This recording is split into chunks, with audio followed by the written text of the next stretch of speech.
Hi, good morning. അങ്ങെൻ്റെ മാതാവ് പിതാവുമങ്ങ്, അങ്ങൻ സഖാ ബന്ധുവുമങ്ങു തന്നെ. അങ്ങെൻ്റെ വിദ്യാധനമങ്ങു മാത്രം, അങ്ങാണെനിക്കൊക്കെയുമെൻ്റെ ദേവാ. ശ്രീമദ് ഭഗവത്ഗീത 6-ാം അധ്യായം ധ്യാനയോഗം 17-ാമത്തെ ശ്ലോകമാണ് ചൊല്ലുന്നത്. യുക്താഹാരവിഹാരസ്യ യുക്തചേഷ്ടസ്യ കർമ്മസു യുക്തസ്വപ്നാവബോധസ്യ യോഗോ ഭവതി ദുഃഖഃ. മലയാളം: ആഹാരങ്ങൾ വിഹാരങ്ങൾ ആചരിച്ചേതു കാര്യവും വേണ്ട പോൽ സ്വാവബോധങ്ങൾ ഇണ്ടൽ തീർക്കുന്ന യോഗമാം. യുക്താഹാര വിഹാരസ്യ, മിതമായി ആഹാരം കഴിക്കുകയും സാധാരണ നമ്മൾ ചെയ്യുന്ന കാര്യങ്ങളിൽ ഏർപ്പെടുകയും ചെയ്യുന്ന ആൾ. കർമ്മസു യുക്തചേഷ്ടസ്യ, കർമ്മങ്ങൾ ചെയ്യുമ്പോൾ അതിൽ ആവശ്യത്തിൽ കവിഞ്ഞ് വ്യയം ചെയ്യാതിരിക്കുക, അല്ലെങ്കിൽ അതിന് കൂടുതൽ പ്രാധാന്യം കൊടുക്കാതിരിക്കുക. യുക്തസ്വപ്നാവബോധസ്യ, മിതമായ ഉറക്കവും ഉണർവും ഉള്ളവനും. യോഗഃ ദുഃഖഃ ഭവതി, യോഗാഭ്യാസം ദുഃഖനാശകമായി തീരുന്നു. അപ്പോൾ കഴിഞ്ഞ ശ്ലോകത്തിൽ നമ്മൾ പറഞ്ഞത് എങ്ങനെയായിരിക്കണം ഒരു യോഗിയുടെ ആഹാരം, എങ്ങനെയായിരിക്കണം അവരുടെ ജീവിത രീതികൾ എങ്ങനെയായിരിക്കണം എല്ലാം അർജുനന് പറഞ്ഞു കൊടുത്തു കഴിഞ്ഞു. ഇവിടെ ഒന്നും കൂടെ എക്സ്പ്ലെയിൻ ചെയ്യാണ്. കഴിഞ്ഞ ശ്ലോകത്തിൽ പറഞ്ഞ പോലെ നമ്മൾ മിതമായിട്ടേ ഭക്ഷണം കഴിക്കാവൂ. ഭക്ഷണം നിയന്ത്രിക്കണം. വാരി വലിച്ച് എപ്പോഴും ഒരു ദിവസം 6 പ്രാവശ്യം 7 പ്രാവശ്യം ഒന്നും ഭക്ഷണം കഴിക്കേണ്ട ആവശ്യം നമുക്ക് ഇല്ല. അപ്പോൾ ഭക്ഷണം നിയന്ത്രിക്കണം. ഇനി കർമ്മങ്ങൾ ചെയ്യുമ്പോൾ ആവശ്യത്തിൽ കവിഞ്ഞ് ശ്രദ്ധ കൊടുക്കാതിരിക്കുക. നമ്മൾ ജോലി ചെയ്യണം. ഓഫീസിൽ ജോലി ചെയ്യുമ്പോൾ ഓഫീസിലിരുന്ന് ജോലി ചെയ്യണം.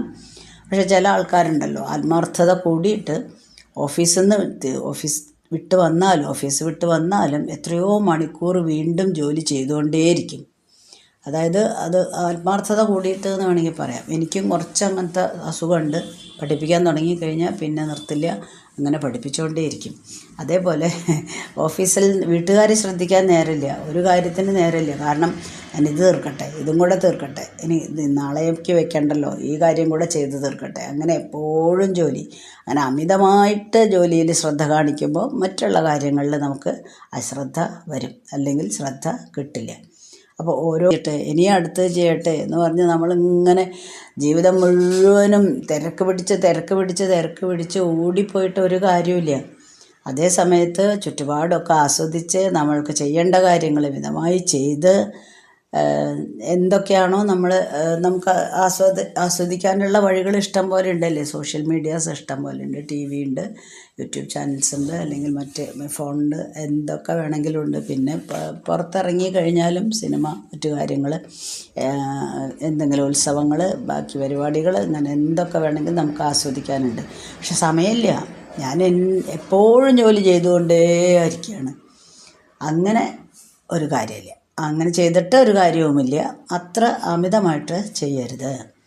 ചിലപ്പോൾ നമുക്ക് ആവശ്യമില്ലാതെ നമ്മൾ സംസാരിച്ചുകൊണ്ടേയിരിക്കും. ചാറ്റിങ്, രാവിലെ വാട്സാപ്പ് എടുത്തു കഴിഞ്ഞാൽ ഒരാവശ്യം ഉണ്ടാവില്ല. നീ രാവിലെ എന്താ തന്നത്, അല്ലെങ്കിൽ എന്താണെന്ന് ഭക്ഷണം, അല്ലെങ്കിൽ ഉച്ചയ്ക്ക് എന്താ ഉണ്ടാക്കാൻ പോകണം, നാളെ എന്താണ്. പിന്നെ കുറച്ച് പറ്റുമെങ്കിൽ മറ്റുള്ളവരുടെ കുറ്റങ്ങളും കൂടെ പറഞ്ഞു കൊടുക്കും. അവൾ അങ്ങനെയാണ്, അല്ലെങ്കിൽ ഈ സ്ത്രീ കണ്ടില്ലേ അവരിങ്ങനെയാണ്. അങ്ങനെ എന്താണ് അതിൻ്റെ ആവശ്യം? നമ്മൾക്ക് ആവശ്യമുള്ള വല്ല കാര്യമാണോ? നമുക്കതിൽ നിന്ന് ഒന്നും നേടാൻ പോകുന്നില്ല നമ്മൾ. അപ്പം അങ്ങനെ വെറുതെ സമയം കളയാതിരിക്കുക. രണ്ടു പേർക്കും ഒരു കാര്യമില്ല. വെറുതെ നീ ആ ന്യൂസ് കേട്ടില്ലേ, അവിടെ എങ്ങനെ ഉണ്ടായി, എല്ലാവരും പേപ്പർ വായിക്കുന്നു, ന്യൂസ് കേൾക്കുന്നു, TV കാണുന്നു, എല്ലാം ചെയ്യുന്നുണ്ട്. നമ്മൾ ചിലപ്പോൾ ഒരു പക്ഷേ അത് ശ്രദ്ധിച്ചിട്ടുണ്ടാവില്ല. പക്ഷെ അത് ഒന്നും കൂടെ എടുത്ത് പറഞ്ഞ് നമ്മളെ ഒന്ന് പഠിപ്പിച്ചു തരും. അങ്ങനെയുള്ള ചാറ്റിങ് ഒഴിവാക്കുക. അതേപോലെ തന്നെ മിതമായിട്ട് ഭക്ഷണം കഴിക്കുക, കൃത്യസമയത്ത് ഉറങ്ങുക. അപ്പോഴാണ് നമുക്കൊരു ജീവിതത്തിലൊരു ചിട്ട വരുന്നതെന്ന് കഴിഞ്ഞ ശ്ലോകത്തിൽ പറഞ്ഞു. അപ്പോൾ അമിതമായിട്ട് വർക്കഹോളിക് ആവാതിരിക്കുക.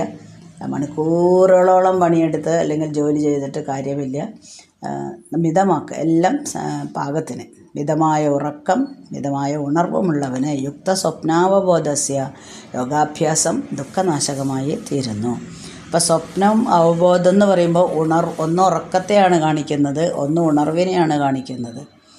അവബോധത്തിന് ആത്മജ്ഞാനത്തിലേക്കാണ് കൂടുതൽ പ്രാധാന്യം കൊടുക്കുന്നത്.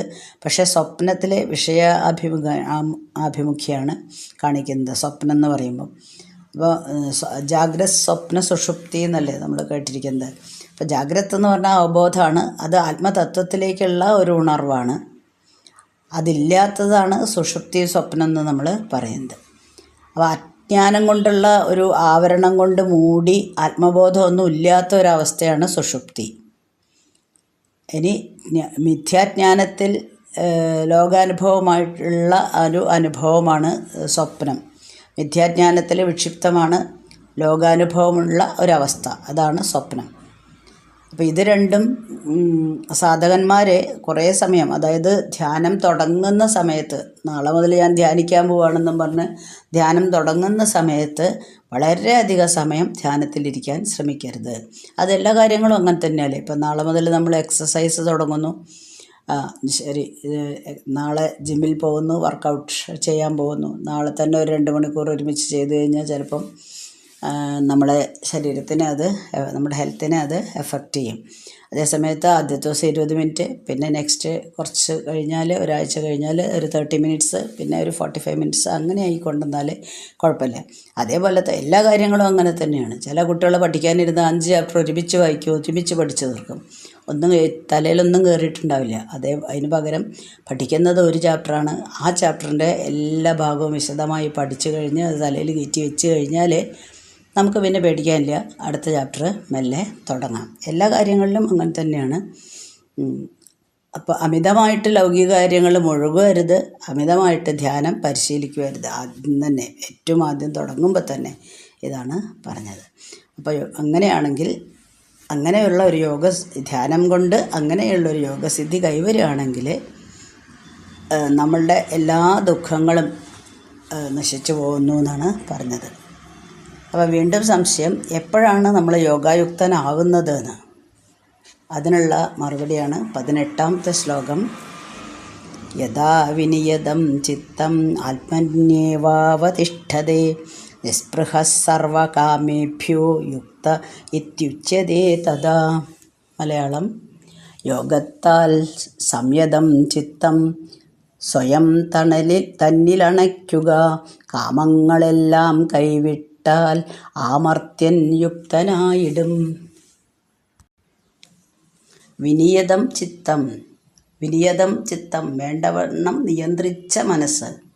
സർവകാമേഭ്യഃ നിസ്പൃഹഃ ആത്മനിയേവ, എല്ലാ കാമനകളിൽ നിന്നും നിർമുക്തനായിട്ട് ആത്മസ്വരൂപത്തിൽ തന്നെ ഉറച്ച് യഥാ അവതിഷ്ഠതേ, എപ്പോൾ സ്ഥിതി ചെയ്യുന്നു, തഥാ യുക്തഃ ഇതി ഉച്യതേ, അയാളെ യോഗയുക്തനെന്ന് പറയുന്നു.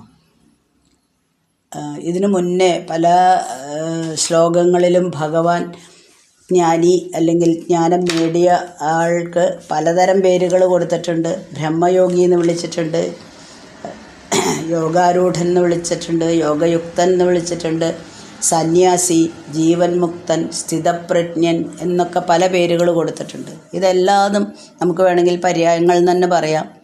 ഒരേ അവസ്ഥ തന്നെയാണ്, ഒരേപോലെയുള്ള ആളെ പറ്റിയിട്ട് തന്നെയാണ് പറയുന്നത്. പക്ഷെ ഓരോ തലത്തിലും, അപ്പോൾ കർമ്മയോഗമാണെങ്കിൽ അവിടെ കർമ്മത്തിനാണ് പ്രാധാന്യം, ധ്യാനയോഗമാകുമ്പോൾ ധ്യാനത്തിനാണ് പ്രാധാന്യം. അങ്ങനെയുള്ള അവരുടെ കർമ്മങ്ങളുടെ ഫലങ്ങൾക്കനുസരിച്ച് അവർ ആ ലക്ഷ്യത്തിൽ എത്തിച്ചേരുമ്പോൾ അവർക്ക് യോജിക്കുന്ന പേര് അവിടെ കൊടുക്കുന്നു എന്ന് മാത്രമേ ഉള്ളൂ. എല്ലാതും ഒന്ന് തന്നെയാണ് സൂചിപ്പിക്കുന്നത്. അപ്പോൾ എപ്പോഴാണ് യോഗയുക്തനായി മാറുന്നത് നമ്മളെന്ന് ഒരു ചെറിയ സംശയം.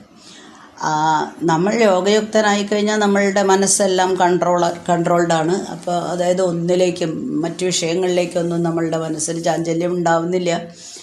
അങ്ങനെ ആയിക്കഴിഞ്ഞാൽ നമ്മൾ തന്നെ നമ്മളുടെ ഉള്ളിൽ ഉള്ള പരമസത്വത്തെ അറിയുകയും ആനന്ദം അനുഭവിക്കുകയും ചെയ്യും. ഇതൊക്കെ നമ്മൾ പറഞ്ഞു കഴിഞ്ഞിട്ടുള്ള കാര്യങ്ങളാണ്. അതിന് ഉപയോഗിക്കുന്ന ഒരു മാർഗ്ഗമാണ് ഈ ധ്യാനയോഗം. അപ്പോൾ ധ്യാനയോഗത്തിലൂടെ ഇത് നേടിക്കഴിഞ്ഞാൽ നമ്മൾക്ക് ഒരു പരമമായിട്ടുള്ള ആനന്ദം കൈവരും. അങ്ങനെയുള്ള ഒരാളെ, അതായത് ബാക്കി എല്ലാറ്റിൽ നിന്നും വിമുക്തനായിട്ട്, എല്ലാ കാമനകളിൽ നിന്നും മുക്തനായിട്ട് ഇരിക്കുന്ന ആളെയാണ് എന്ത് വിളിക്കുന്നത്? യുക്തനിഷ്ഠൻ അല്ലെങ്കിൽ യോഗയുക്തൻ എന്ന് പറയുന്നത്. അപ്പോൾ നമ്മളുടെ മനസ്സാണ് എല്ലാ പ്രശ്നങ്ങളും സൃഷ്ടിക്കുന്നതിലേ. അപ്പോൾ മനസ്സിനെ നിയന്ത്രിക്കാൻ കഴിയാതിരിക്കുമ്പോഴാണ് നമ്മൾ ഈ വിഷയങ്ങൾ ഓരോരോ സുഖം തേടി തേടി ഓരോ കാര്യങ്ങളും ചെയ്താൽ അതെനിക്ക് നന്നായിരിക്കും, ഇത് ചെയ്താൽ ഞാൻ ശരിയാവും എന്ന് പറഞ്ഞ് ഇങ്ങനെ വിഷയങ്ങളുടെ പിന്നാലെ ഓടിക്കൊണ്ടേയിരിക്കുന്നത്.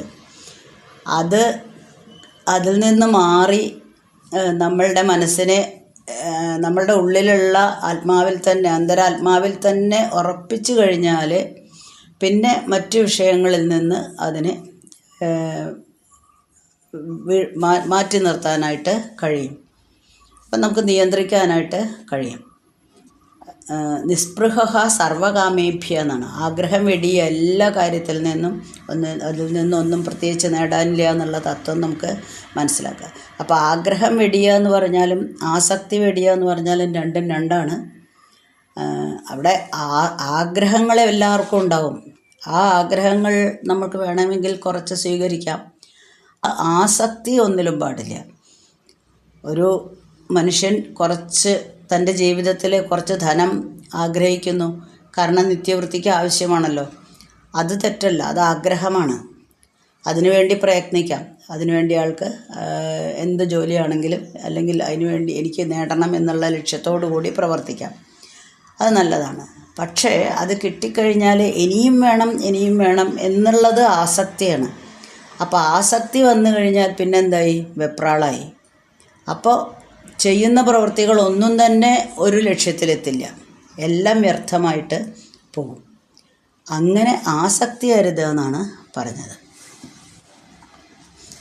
ഇങ്ങനെ എല്ലാതും നേടി, അതായത് ധ്യാനത്തിലിരുന്ന് ഈ മനസ്സിനെ നിയന്ത്രിച്ച് മറ്റുള്ള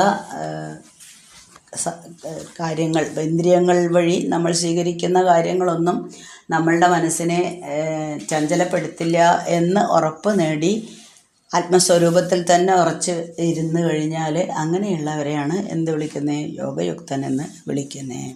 ഇനി 19ാമത്തെ ശ്ലോകമാണ്. യഥാ ദീപോ നിവാദസ്ഥോ ന ഇംഗതേ സാ ഉപമാ സ്മൃത നേംഗതേ സോപമാ സ്മൃത യോഗിനോ യദചിത്തസ്യ യുഞ്ജതോ യോഗമാത്മന. മലയാളം: കാറ്റിൽ പെടാതെ ദീപത്തിൽ നാളം ചലനമേറ്റിട, ധ്യാനത്തിൽ മുഴുകും യോഗി മനം ചാഞ്ചല്യമേറ്റിട.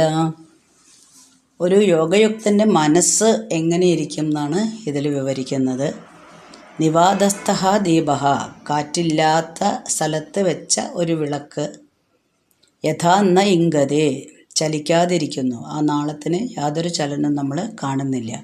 അതുപോലെ ആത്മനഃ യോഗം യുഞ്ജതേ, അന്തരാത്മാവിൽ മനസ്സിനെ ഏകാഗ്രമായി വെച്ചിട്ടുള്ള അല്ലെങ്കിൽ ഏകാഗ്രമായി നിർത്തിയ ഒരു യോഗി. യദചിത്തസ്യ യോഗിനഃ സാ ഉപമാ സ്മൃത, നിശ്ചലനായി നിലകൊള്ളുന്നു. വളരെ സിമ്പിളായിട്ട് വിശദീകരിക്കുകയാണ്. കാറ്റില്ലാത്തൊരു സ്ഥലത്ത് ഒരു വിളക്ക് കത്തിച്ച് വെച്ച് കഴിഞ്ഞാൽ അതിൻ്റെ നാളം ഇളകുന്നില്ലല്ലോ. പക്ഷേ ചെറിയൊരു കാറ്റ് മതി അതിൻ്റെ നാളം ആളിക്കത്താനും അല്ലെങ്കിൽ അതിൻ്റെ ദിശ മാറാനും, ഓരോ ദിശയിലേക്ക് എവിടെ നിന്നാണോ കാറ്റ് അതിനനുസരിച്ച് മാറാനും.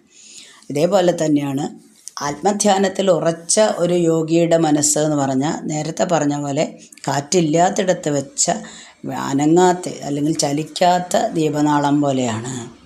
അപ്പോൾ മനസ്സിനെ ദീപനാളത്തോടാണ് ഇവിടെ ഉപമിച്ചിരിക്കുന്നത്. കാരണം മനസ്സ് എപ്പോഴും ചിന്തകളിങ്ങനെ മനസ്സിൽ വന്നുകൊണ്ടേയിരിക്കുകയാണല്ലോ. ഈ ചിന്തകളാണ് പ്രശ്നം ഉണ്ടാക്കുന്നത്. മനസ്സിനെ മാറ്റുന്നത് മുഴുവനും ചിന്തകളാണ്. അപ്പം അങ്ങനെ ഒന്നും തന്നെ ചിന്തിക്കുന്നില്ല. മനസ്സ് അനങ്ങാതിരിക്കുകയാണ്, അചഞ്ചലമാണ്. അങ്ങനെയുള്ള അവസ്ഥയിൽ നമ്മൾ എത്തിക്കഴിഞ്ഞാൽ ഈ ദീപനാളം പോലെ ഒരു ചാഞ്ചല്യം, എന്ത് കാര്യം കേട്ടാലും അതിനെ ഒരേ രീതിയിൽ തന്നെ എടുക്കുന്നു. കൊടുക്കുന്നില്ല. അങ്ങനെയുള്ള അവസ്ഥയിൽ നമുക്ക് ഇരിക്കാനായിട്ട് സാധിക്കും. അതെല്ലാം സാധിക്കുന്നത് ധ്യാനം കൊണ്ടാണ്. അപ്പോൾ ചിന്താപ്രവാഹത്തെ നമ്മൾ തടഞ്ഞു നിർത്തുകയാണ് അവിടെ ചെയ്യുന്നത്. പെട്ടെന്ന് കാറ്റ് വന്നു കഴിഞ്ഞാൽ ചിലപ്പോൾ നമ്മളുടെ മനസ്സ് ഇളകിയെന്ന് വരും. അത് പാടില്ല. യോഗയുക്തനാണ്. അപ്പോൾ യോഗയുക്തൻ്റെ മനസ്സ് എങ്ങനെ ഇരിക്കും എന്നാണ് നമ്മൾ പറഞ്ഞുകൊണ്ടിരിക്കുന്നത്. അത് ഒരു ദീപനാളം ഇളകാതെ നല്ല തെളിഞ്ഞ് കത്തുകയും ചെയ്യും. ദീപനാളം അങ്ങോട്ടും ഇങ്ങോട്ടും ഇളകി കളിക്കുന്നുമില്ല. അതേപോലെ മനസ്സ് എന്തൊക്കെ വിഷയങ്ങൾ വന്നാലും ഇന്ദ്രിയങ്ങൾ മനസ്സിനെ പിടിച്ച് വലിക്കും. നമ്മളിതെല്ലാം പറഞ്ഞു കഴിഞ്ഞിട്ടുണ്ട്. ആ അവസ്ഥയിലൊക്കെ ഞാനിതിലേക്കൊന്നുമില്ല എന്നുള്ള മാതിരി അചഞ്ചലമായിട്ട് ഇരിക്കണം. അങ്ങനെയാണ് ഒരു യോഗയുക്തൻ്റെ മനസ്സ് നിലനിൽക്കേണ്ടതെന്ന് പറഞ്ഞ് കൊടുക്കുകയാണ്. അന്തരാത്മാവിൽ മനസ്സിനെ ഏകാഗ്രമാക്കിക്കൊണ്ട് യോഗി നിശ്ചലനായി നിലകൊള്ളുന്നു. ഇനി അടുത്ത 4 ശ്ലോകങ്ങൾ ഒരുമിച്ച് ചൊല്ലുന്നത് അത് യോഗലക്ഷണങ്ങളാണ്. അത് 4 കൂടെ ഒരുമിച്ച് ചൊല്ലിയിട്ട് അർത്ഥം പറയാം. ഓക്കെ, നമ്മളിപ്പോൾ 19 ശ്ലോകങ്ങളാണ് ചൊല്ലിയിരിക്കുന്നത്. അടുത്ത ദിവസം 20ാമത്തെ ശ്ലോകം ചൊല്ലാം. ഓക്കെ. അസ്മിൻ പരാത്മന്നനുപാത്മകൽപ്പേതുമിദ്ധമുദ്ധാപിതപത്മയോനി അനന്തഭൂമാമരോഗരാശിം നിരുന്ധിവാതാലയ വാസവിഷ്ണു.